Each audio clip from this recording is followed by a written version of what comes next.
From News 3 Now, this is breaking news. Good afternoon and welcome to Live at 4. We are starting with breaking news. We are going to join a news conference right now in Janesville, getting an update from police on a critical incident earlier this morning. Let's listen in. Our first responders, in particular the police officers who were first on scene that responded to this tragedy, and the firefighters and EMS personnel that responded and transported patients today. It was a very troubling scene, and I'm sure it's something that will be impacting them for the rest of their personal lives. So I just wanted to make sure that we touched on that this afternoon.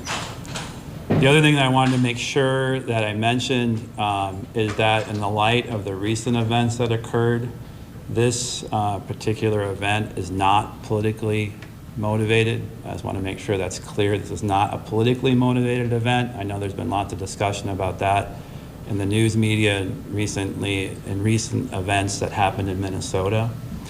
And lastly, we are very early in the investigation, and so the amount of information that we're able to provide right now at this moment is going to be very limited, but we're here to try to give you as much information as we can at this point for the benefit of our community. So with that, I'm going to turn it over to Chief Chad Pearson.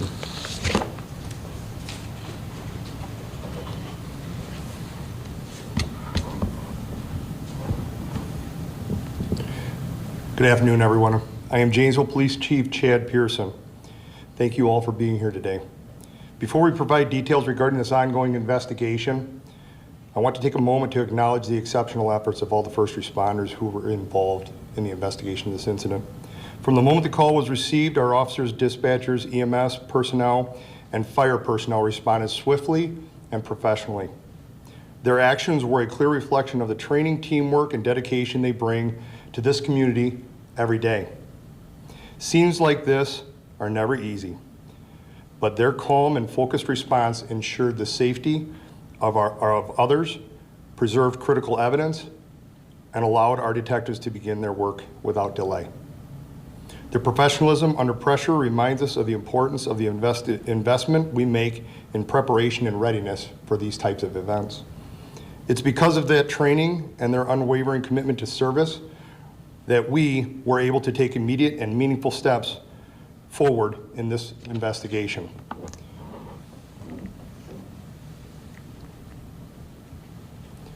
On today's date, June 17th, 2025 at 11:04 a.m., officers were sent to the Aspen Square Apartments in the 2600 block of North Pontiac Drive. The initial report came in as a family problem, which then was followed by a 911 call of a shots fired. Officers immediately responded to the scene and took swift action. What you're looking at now is the area map of where this would be located on Holiday Drive near Clover, on Holiday Drive between North Lexington and Clover Drive, or Clover Lane. The 2600 block, there's a series of apartments that are called the Aspen Square Apartments. Officers entered the complex and into an apartment upon their arrival. They located 3 adult victims deceased from gunshot wounds. There was 1 adult victim who had suffered a critical gunshot wound injury. Officers began rendering life-saving aid to that individual.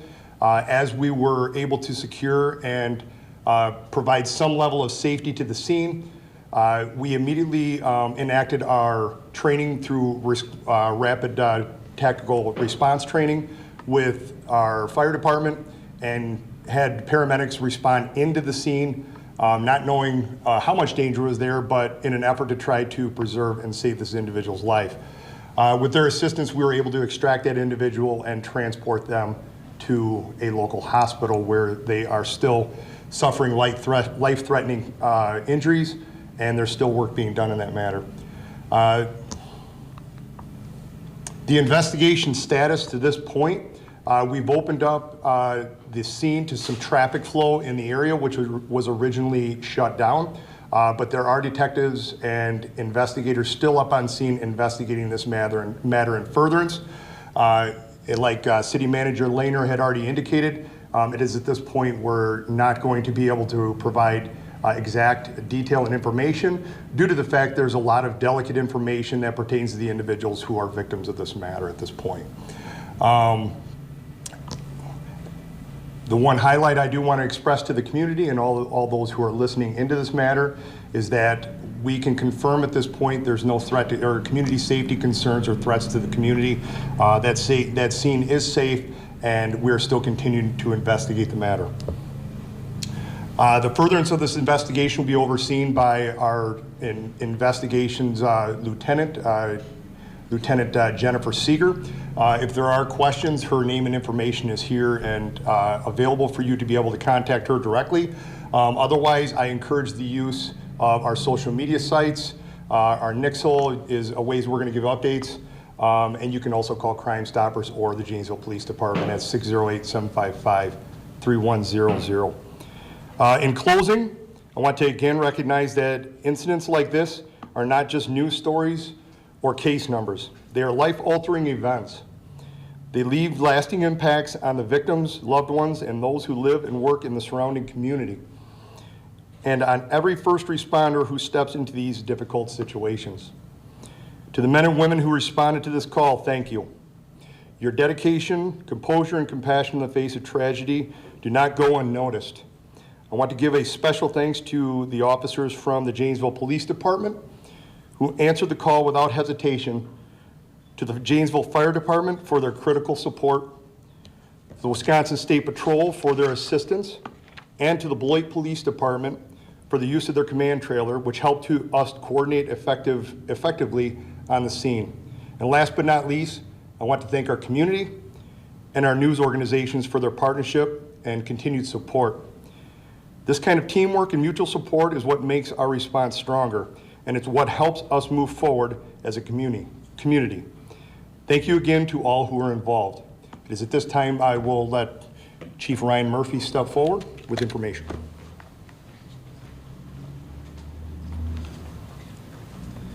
Good afternoon, Ryan Murphy, Janesville, Wisconsin Fire Chief.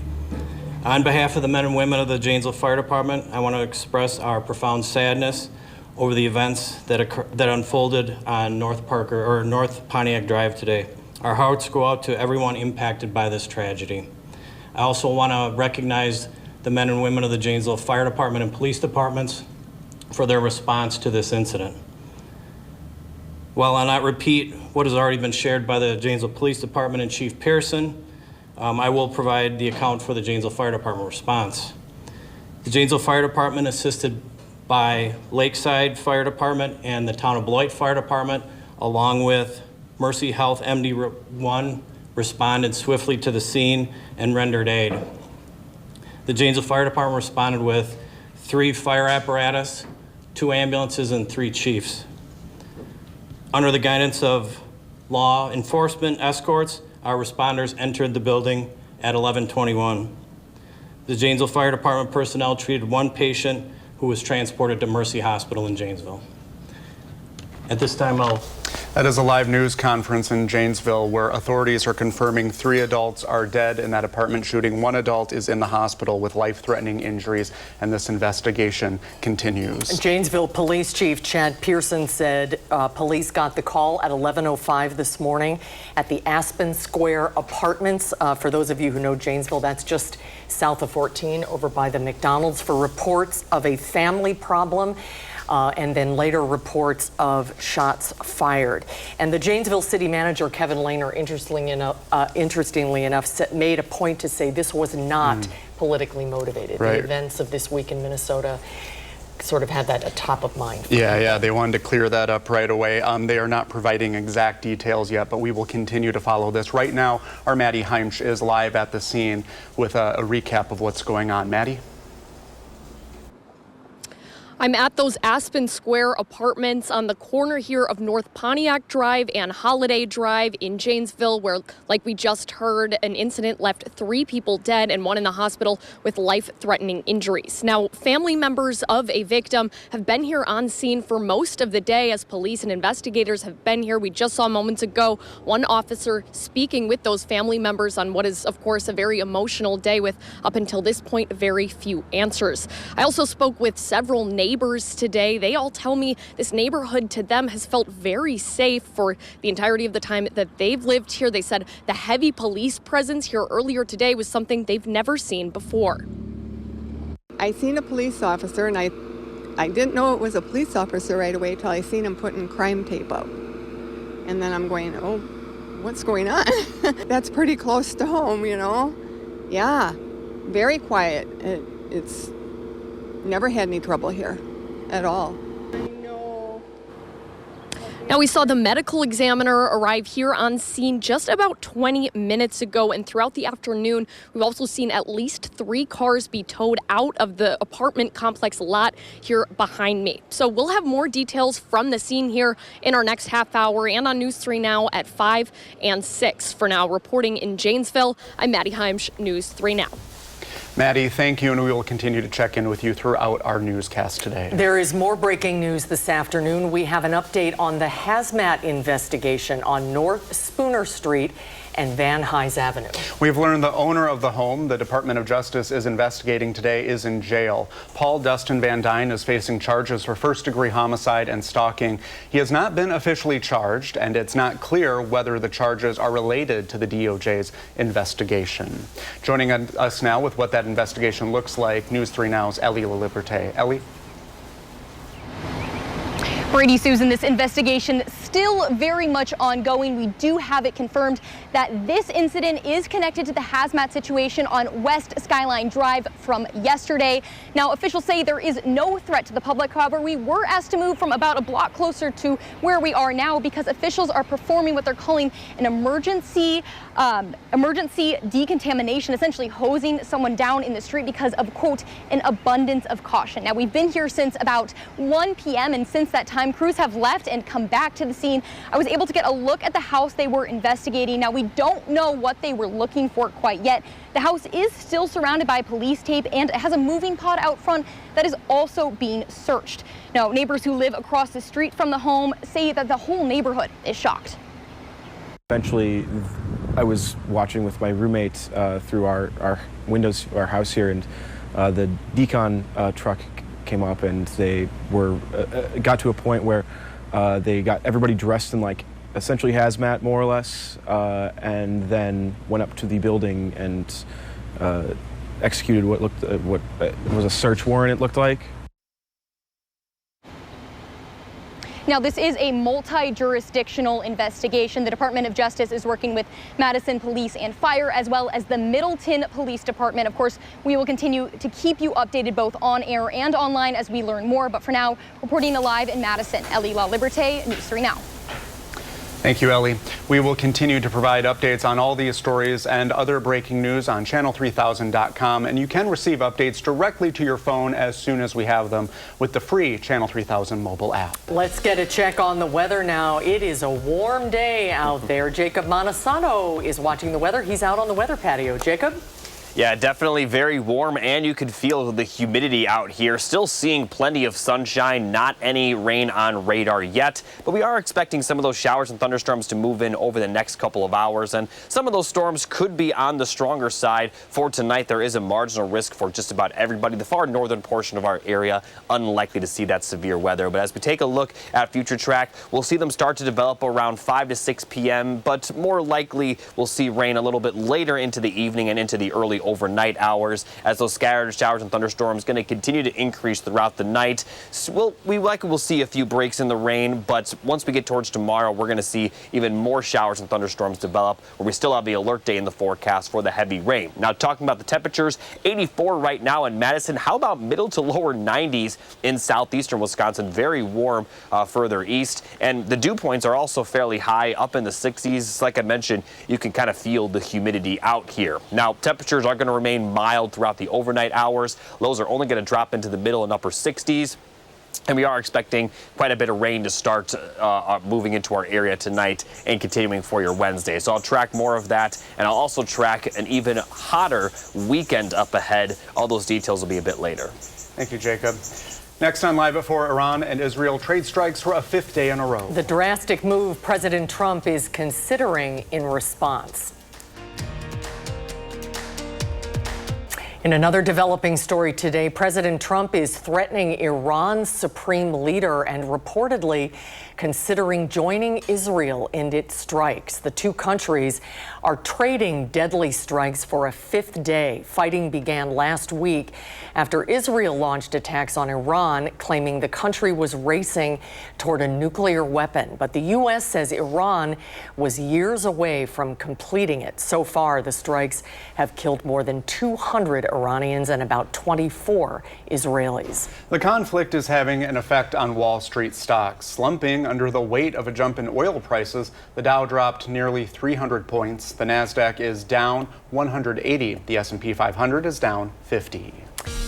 Let's get a check on the weather now. Jacob is back. It's a hot and sticky afternoon today, and some rain is on the way tomorrow. Yeah, we are expecting that rainfall for tomorrow. Going to start later this evening and tonight. And as far as the temperatures, it's only going to get hotter by the time we get to the weekend. Now, tomorrow won't be as hot as today, but in general, towards the end of the week, it will be hotter, as we'll see highs possibly in the lower 90s for the first time this year. Now, we still have an alert day in the forecast for your Wednesday, as we're going to see plenty of rainfall and a few strong storms. And there is a small chance that some of the storms, especially further southeast, could produce an isolated tornado. Now, the risk is very low for that, but it's not zero at this point. So marginal risk for Madison and areas to the southeast. Further southeast, though, in southeastern Wisconsin in general, there is a slight risk. And as we take a look at the most likely hazards, wind and hail will be the most likely hazards, but we do have to include that very small chance of that isolated tornado. This is mainly for areas south and east of Madison, but everyone will be seeing the rainfall. As we take a look at the forecast, some isolated showers and storms for the evening, but more consistent rain will move in later tonight. And we are expected to see the rain, at least for parts of the area, continue for the rest of the night and into Wednesday. Almost everyone will see rain at some point, and in many cases we'll see rain at a heavy pace and possibly at a few different points in the day, as we could see some storms bring heavy rain early and then another round as we get into the afternoon. Now, for the evening, it will kind of begin to break up, and then from areas west to east, it will kind of clear up throughout the evening. Could see some lingering showers for Wednesday night, but we're not going to see much. And then we'll be dry to start Thursday, but we may see some isolated showers and storms for Thursday and Friday, especially on Friday. But by the time we get to the end of the week, the big story will shift to the temperatures, as highs will be in the lower 90s. Could even see some heat index values getting close to 100. So this will certainly be a very summer-like weekend, and we're not expecting a lot of rainfall, so the sun will definitely be shining. Starting to get a little too hot in that instance, but I'm sure some people are actually a little happy with those temperatures, and I'm not one of them. Feeling like summertime. Thank you, Jacob. Coming up on Live at 4, Angie Horkin is here with some summer steak recipes. We'll be right back. Sizzle in my microphone. We're firing up the grill this afternoon. From the comfort of our air-conditioned studio, Yes. Angie Horkin from the Wisconsin Beef Council is here. She has 2 steak recipes. Welcome back. Hey, Angie. Yeah. I know summer's here. I know, and it feels good. Perfect grilling weather. What are we making? Yeah. So I have 2 ribeye steak recipes, kind of with some fun side dishes, vegetables, even grilled pineapple. But before I forget, so these recipes, they call for a ribeye steak, but you definitely don't have to use a ribeye. You could substitute any other grill-ready steak. Why would you choose a ribeye, though? What is unique about it? Like, I've been featuring, because I feature them for Father's Day. So, you know what? Maybe if you didn't grill for Dad last weekend and you still want to, it's kind of men's favorite. We find that in consumer research all across the country. Oh, that's interesting. And ribeyes, is it your favorite? I like the little sirloins, actually. there you go. So, yeah, men kind of gravitate to it because it's got that beefy flavor. It's well marbled. It's always tender. It's juicy. You know, in the like Saturday night when you go out for prime rib, that's a ribeye. But any other, any grill-ready steak, T-bone, tenderloin, fillet, strip, even top sirloin can be substituted into these recipes because we're just kind of putting rubs on them for flavor. Okay. So our first one, Hawaiian ribeye steaks with grilled pineapple salad. So got a ribeye. Now I rubbed this with chopped fresh cilantro, some ground cumin, and then a little bit of ground red pepper. I just did that like 10-15 minutes before I put it on the grill. And then same time you can grill 1 red pepper and like 3 or 4 rings of pineapple, fresh pineapple. Pull them off the grill. They took a little less time than my steak, and just chopped them up. And then I've got some more cilantro in there. I've got a zest from 1 lime, some lime juice, and a little bit of salt to finish it. Do you put it on top or? Either way, wherever you want. Well, let's do a little side there. Wherever we want to have it today. But there are no rules. So kind of fun. How long did you grill the ribeye? Like outside on a bigger grill, I do 5 minutes aside. Okay, and then let it rest And then for let how her, long? you know, use your thermometer, check your temps, and like ribeye steaks like this, 1 inch thick, I would let it rest 5 minutes. Okay. So I do grill 5, flip, do another 5, temp it. It should be lower than your finished temperature, like lower than 145. Take it off at 135. Let it set 5 minutes, like we're doing now, and then it'll raise 5 to 10 degrees up to 145. I know I said I like sirloin, but I think I'm changing my mind here. Doesn't really nice. Doesn't that look delicious? The second recipe is called ribeye steaks and seasoned vegetable kebabs. So we did kebabs. So I've got the little like mini baby potatoes. Now I did par cook those in the microwave about 5 minutes because otherwise they take a long time on the grill. Soften them up to soften them up. And then I've got them with yellow squash and zucchini, and then I brushed them with melted butter, fresh oregano, some garlic, and then a little red pepper in here too. Both recipes have a little cayenne or red pepper, but they're not overwhelming, just a little heat. Then on the ribeye, it's kind of the same minus the butter. So it's oregano, garlic, and a little bit of the red pepper. Is this a more expensive cut ribeye? Yes, yeah. So it's a premium cut because you're paying for that tenderness, the marbling. So like if you head to the supermarket, you want to grill, and there's a different steak on special, you could probably definitely substitute it in if it doesn't need to be tenderized. Or next month, I'm going to do all recipes that are very economical, but they need some love. They need to be marinated 24 hours. We're going to do that in July. So I'm going to talk marinating for tenderness. Oh, I look forward to that. Yes.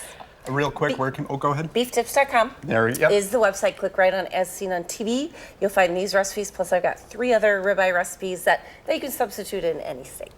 Happy summer. Thanks, Andrew. We'll see you next welcome. month. Yes. We'll be right back. Jinx.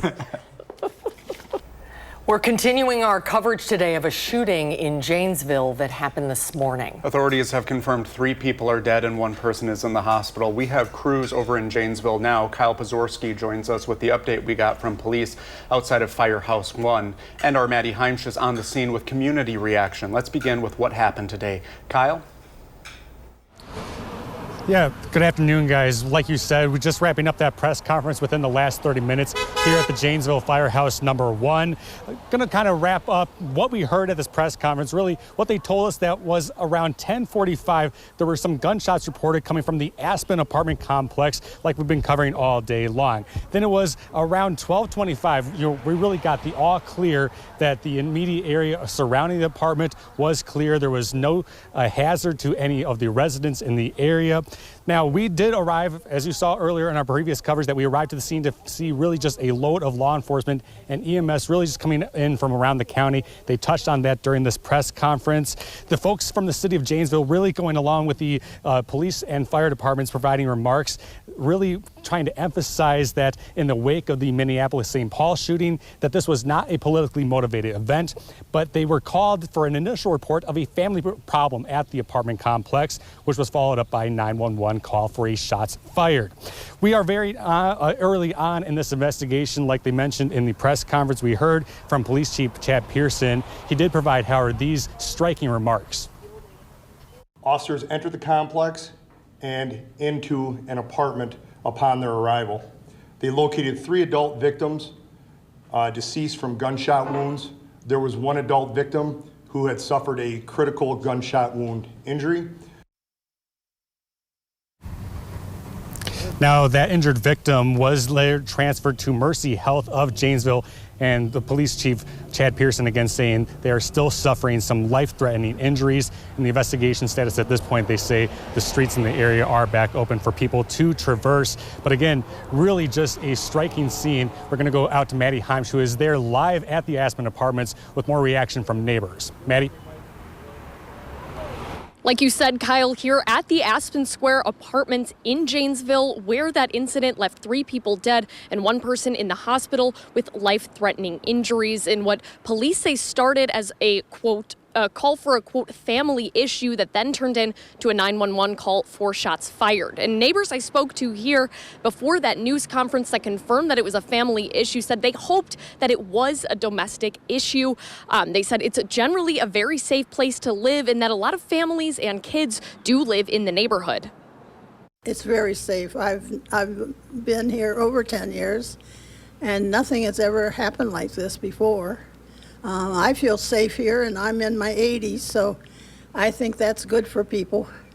A lot of young people around, especially with the park. Nothing's gone on like this. Like you heard there, again, lots of kids, young people's families in the area. And there were several family members who've identified themselves as family members of a victim here on scene essentially all day, speaking with officers, speaking with police as we've been watching the scene develop. For now, I'm going to send it back to you guys in the studio. Reporting live in Janesville, I'm Maddie Heimsch, News 3 Now. Thank you, Maddie, and we will continue to bring you all the updates through our newscasts and on our website. It's feeling like summer outside today. Jacob Montesano is on the weather patio. It's a warm one, Jacob.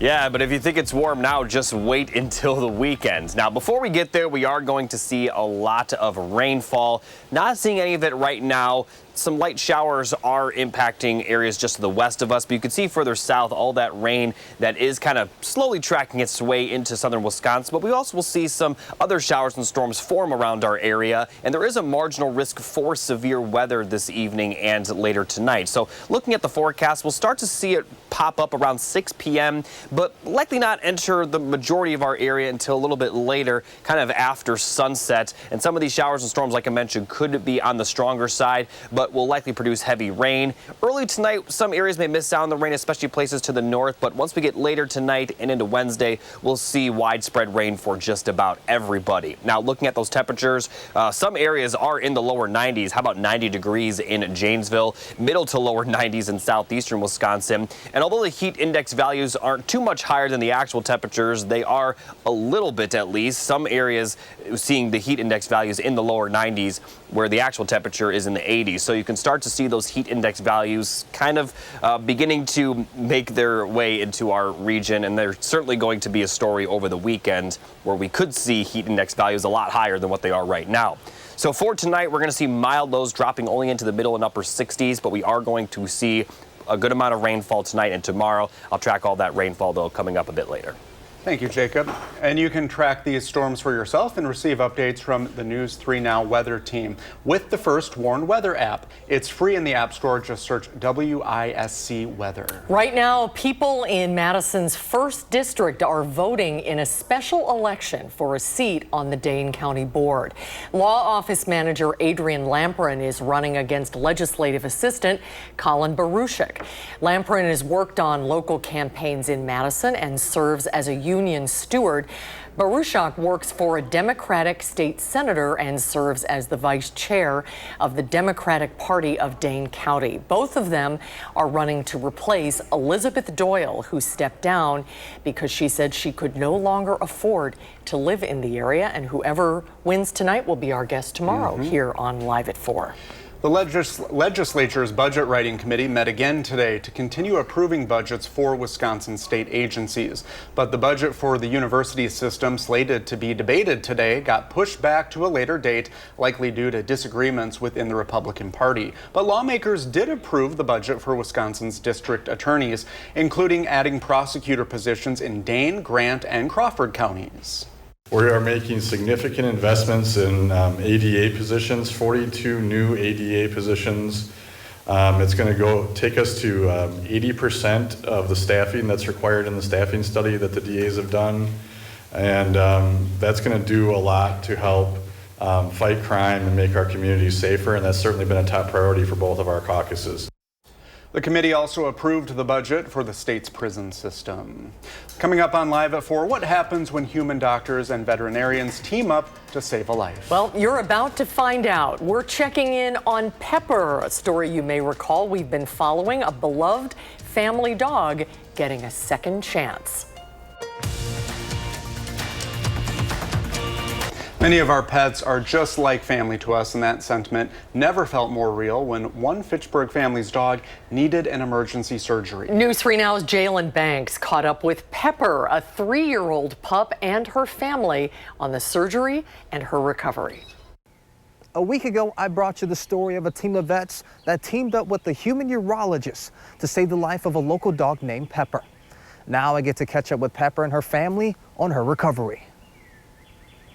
Meet Pepper, a 3-year-old lab mix who lives with her loving owners, Davis and Maddie, along with her brother, Porter, in Fitchburg. Pepper joined this family of 3 and made them a foursome about 3 years ago. And for a while, things were happy and normal. But about a year ago, Pepper started having some health complications. It was later they discovered she had a fungal infection in her kidneys. And to the family's delight, a human urologist and a team of veterinarians teamed up to save Pepper. And for Davis, Maddie, and Porter, they're all grateful. Or we had just found out that the fungal infection that Pepper had was kind of causing all of this that we didn't have any answers to the past, 6 months or so. It truly moved us in ways that we can't really describe even to this day. Like, we had no idea the level of which they would go to save her. Davis and Maddie say Pepper will have to continue to manage her infection, but they, along with the doctors, say she's made huge strides in her recovery. For now, reporting in Fitchburg with Pepper, Jalen Banks, News 3 Now. You just want to give Pepper a hug. Absolutely. She's giving Jalen a hug. Well, Pepper's owners want to thank the entire team in helping with her surgery and recovery. It takes a village. What a great story. Let's get a check on the forecast now. Warm and humid today, but rain is going to be the big story tomorrow, and we need some rain, right, Jacob? Yeah, definitely. We're still seeing parts of the area in a drought, and it looks like the best chance of rain will be the areas that are under that moderate drought. So that's definitely some good news. But we'll see periods of showers for Wednesday and also a few strong storms, especially for areas southeast of Madison. And then after that rain clears out, we'll have some small chances of rain to end the work week, but then our attention will focus on the temperatures that could hit the lower 90s for the first time this year for some areas. Now, you folks in Janesville are seeing current temperatures in the lower 90s right now, but not here in Madison.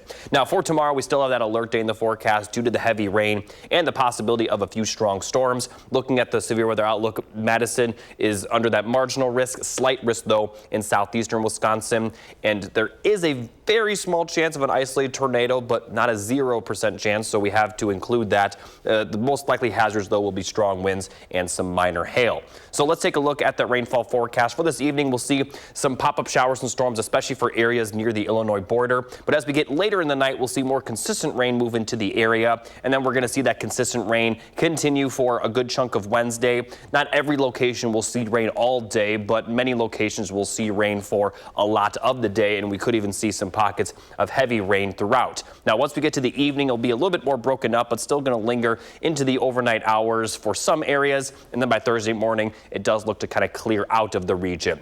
Beyond that, we do have a few small chances of precipitation, but nothing quite as high as what we will see tomorrow. For Thursday night and into Friday and Friday night, we could see some rain across our area. Looking fairly dry over the weekend before the rain chances then increase by the time we get to next week. And take a look at these temperatures. Highs will be in the lower 90s for the weekend and near 90 for Monday. But then as we get towards the middle of next week, those temperatures will drop just a little bit, but we're still going to see temperatures kind of summer-like, as they'll be in the lower 80s to upper 70s, but nothing quite as warm as what we're going to see over the weekend. And as I mentioned, we're not going to see much rain, so we're going to see a lot of sunshine on top of those warm temperatures.